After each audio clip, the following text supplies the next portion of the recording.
কুমিল্লা জেলার হোমনা উপজেলা গারমোরা হাটে দিকে সকালের পরিচিত মুখ সালাম ব্যাপারীকে দেখা যাচ্ছে। সালাম ভাই, আসসালামু আলাইকুম। ওয়ালাইকুম আসসালাম ভাই, কেমন আছেন? আলহামদুলিল্লাহ ভালো ভাই।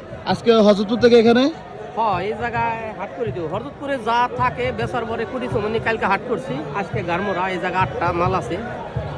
এই যে আছে 3টে আর ওই যে বাংছি। আচ্ছা, এই যে এটা কি জাতের গরু ভাই? এটা সাইওয়াল গরু। দাঁত কয়টা? এটা 4 দাঁত। 4 দাঁত। কত চাইবেন আজকে বাজার এটা? এটা চাওয়া দাম ভাই 320 চাইছি, বেচা বিক্রি কম আছে। ভাই ওজনটা কেমন আছে? ওজন কত? 8 মণ আছে। 8 মণ। 320 চাওয়া দাম, বেচা বিক্রি কম। হ্যাঁ, বেচা বিক্রি 250 বা 260 হলে বেচুন। 2.5 লাখ বা 2,60,000 হলে বেচা বিক্রি করবেন? হ্যাঁ তাহলে এগুলো 26 কোরবানির জন্য? হ্যাঁ হ্যাঁ। মাশাআল্লাহ। এই যে এটা কি জাতের গরু ভাই? এটাও সাইওয়াল মানে ক্রস ওদের সাইওয়াল ক্রস। হ্যাঁ। দাঁত কয়টা এটা? এটা দাঁতে 2টা। 2 দাঁত। এটা হাইট কেমন আছে? হাইট কত? 58। 58। ওজনটা কেমন হয় ভাই? এই আছে 7 মণ। 7 মণ। ভাই কত চাওয়া দাম এটা? এটা চাওয়া দাম 2,40,000 বলে দিছিলাম। 2,40,000। কেমন টার্গেট ছিল?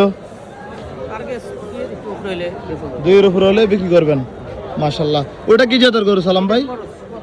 ক্রস গরু। দাঁত কয়টা এটা? 2 দাঁত। কত চাইছেন এটা ভাই? এটা চাওয়া দাম 2.5 লাখ। কেমন বেচা বিক্রি হবে ভাই? 220 হইলে বেচুন। 2,20,000। ভাই কেউ যদি আপনার থেকে এগুলো নিতে চায়, আপনার যোগাযোগের নাম্বারটা বলেন তো। 01749279412। আচ্ছা, আজকে হচ্ছে 2 তারিখ। আজকে কেউ যে যোগাযোগ কোনো সময় আমার সাথে যোগাযোগ করলে প্রতি সপ্তাহে মানে বৃহস্পতিবার বা শুক্রবারে যোগাযোগ করলে প্রতি সপ্তাহে যে মালগুলো থাকে সবগুলা মাল আমি দেখাইতে পারবো এবং কি ভালো ভালো কালেকশনগুলো সে নিতে পারবো। দেওয়া যাবে? হ্যাঁ, দেওয়া যাবে। আচ্ছা সালাম ভাই, ধন্যবাদ আপনাকে। আসসালামু আলাইকুম। ওয়ালাইকুম আসসালাম।